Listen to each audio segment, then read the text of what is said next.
Thanks for joining us. I'm Paula Ebben with the WBZ News Update.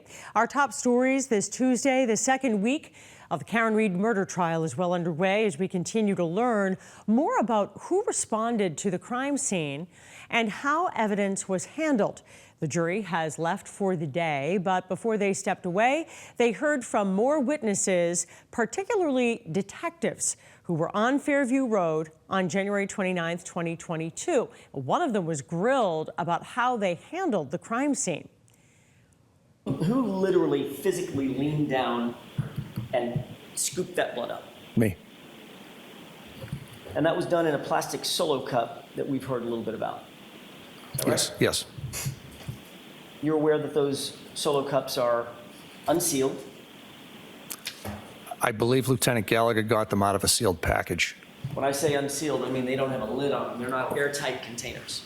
Correct. So once you scoop up the snow and the dirt and the debris and the grass and everything else, along with the blood, they're just open to the air. Yeah, there was snow and blood. There was no dirt and debris in the glass that I can recall.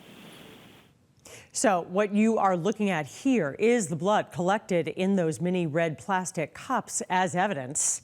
They also analyzed the glass from Karen Reed's vehicle, which investigators say they found pieces of that glass at the crime scene near the area where Officer John O'Keefe was found.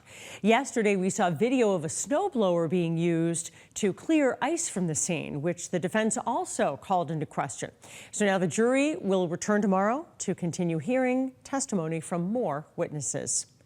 Police in Lemonster are investigating a deadly stabbing that happened just before 1 a.m. outside the Riverside Village apartment complex on State Street.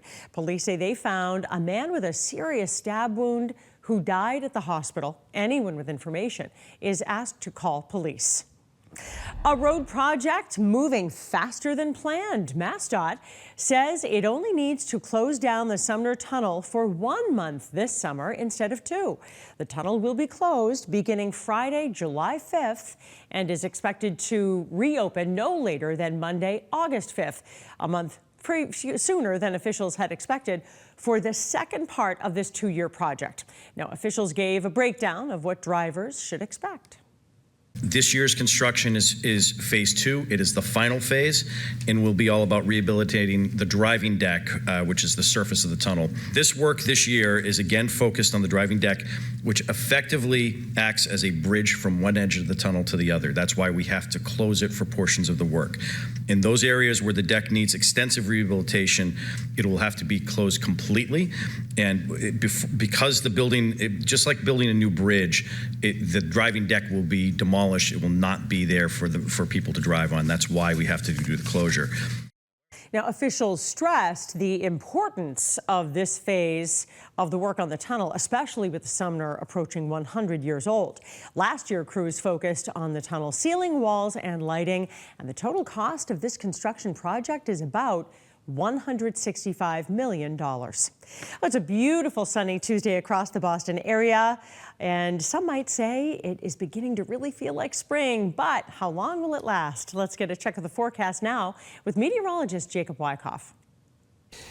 What a great day it is today. I can almost call it summery, at least for some, and there's also a sea breeze that has set up for coastal locations. So a widespread from near 80 degrees to let's call it the mid to low 60s if you're right along the coastline. It's really tomorrow, though, that we're watching a very unsettled period kind of get underway with some storms possible Wednesday morning. So we'll watch that time frame closely and lots of cool temperatures, lots of 50s and even 60s. Friday, wouldn't surprise me if some places actually stay in the 40s, upper 40s for our highs. But let's not talk about that. Let's talk about the blue skies that are around for this afternoon. Temperatures widespread from the mid to low 70s to the low 60s across the area. Just a pleasant day to get outside and just enjoy. A lot of sunshine to be had as we go into the afternoon. Really just maybe some high, thin cirrus clouds to build on in.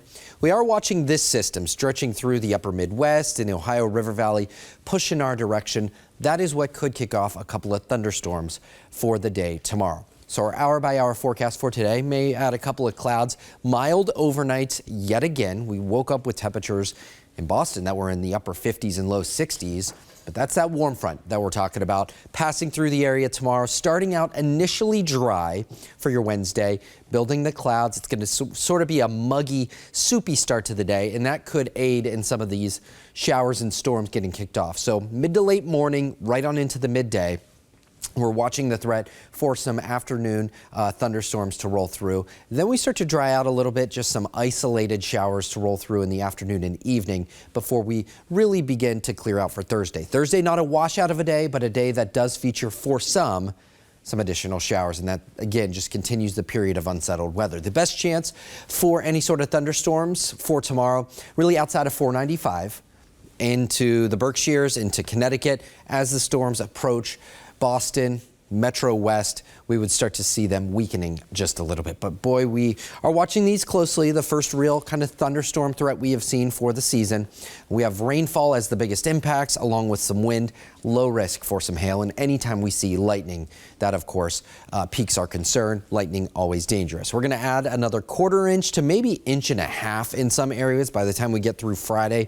Friday also looks to be pretty soggy. Maybe not organized showers, but damp, drizzly, gray, and chilly. Friday looks to be, in my opinion, the worst day in the 7-day forecast. That's where we up those rain chances. We hold on to rain right on into Saturday and Sunday too. Unfortunately, Mother's Day weekend also not looking all that great. I mentioned Saturday. Saturday looks to be the driest of the weekend days, but by the time we get into Sunday, we're going to add some additional rain to the forecast. Here's your full 7-day forecast.